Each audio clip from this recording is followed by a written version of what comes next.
In a previous video, we examined Manet's bar at the Folies Berger as a puzzle about perspective, perception and wonder and point of view.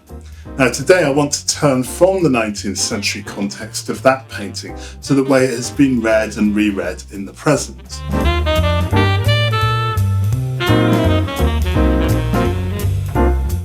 Hello, welcome to Articulate, I'm Daniel Trump. Let's start with the painting Manet's A Bar at the Folies Berger, painted in 1882.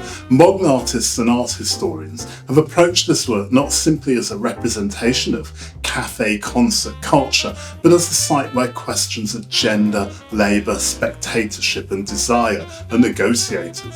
Now, this shift in interpretation reflects a broader development in art history, the move away from treating artworks as self-contained objects and towards analysing the social and intellectual frameworks that shape how images communicate meaning.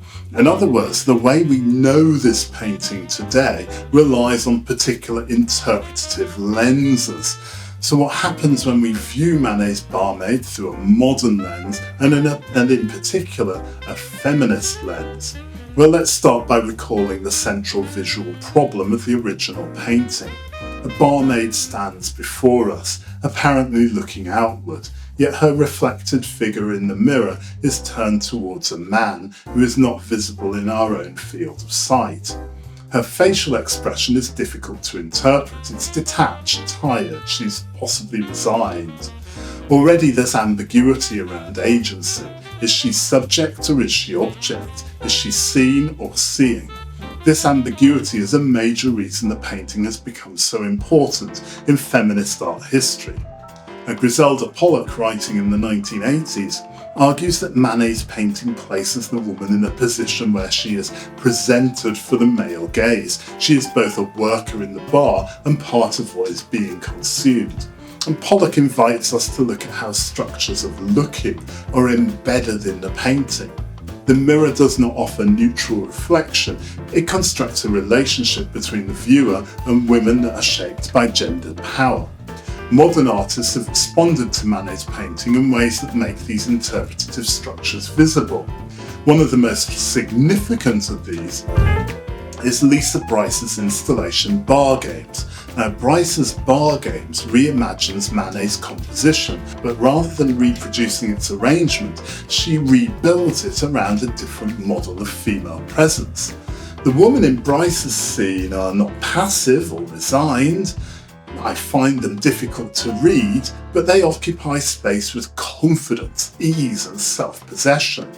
The atmosphere is arguably one of mutual pleasure rather than detached performance, and the bar becomes a space of female sociability rather than a stage arranged for male spectatorship.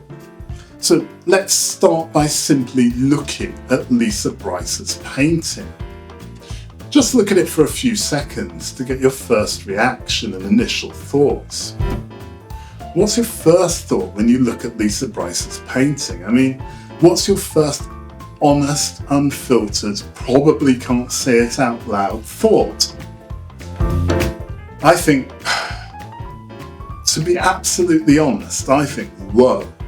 Am I allowed to look at this? Am I actually allowed to look at this in public? Like, is it politically correct for me to look at it? Am I going to get labelled, denigrated or cancelled for looking at it?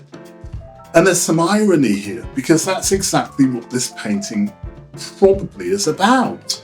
How we look at things, what we look at them, and the values that we bring and attach when we're looking at them. They're all summed up by the phrase, the gaze. And before we get into the analysis of that, let's just spend some time identifying what is present in Lisa Brice's painting. We're in a bar or club of some kind.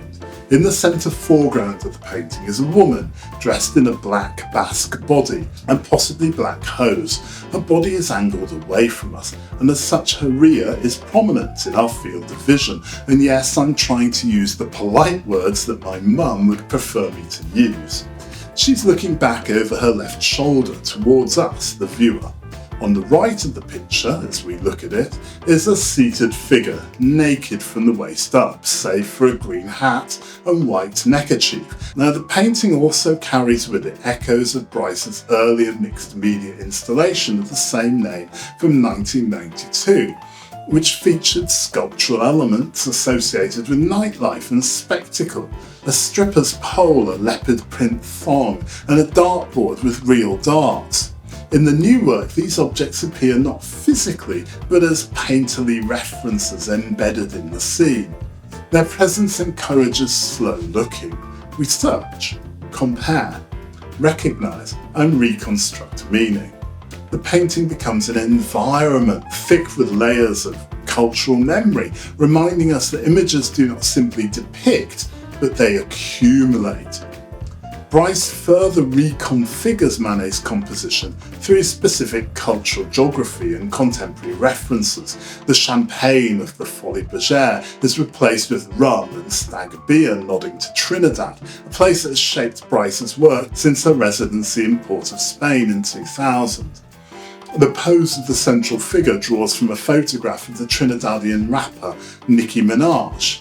This substitution matters. Rather than a woman assumed to be both salesperson and commodity, Brice gives us a subject actively engaged in her own self-presentation. The world of the bar is not structured around men looking at women. In fact, men are nearly absent. Most of the significant figures in the scene are women, and they appear not observed, but together.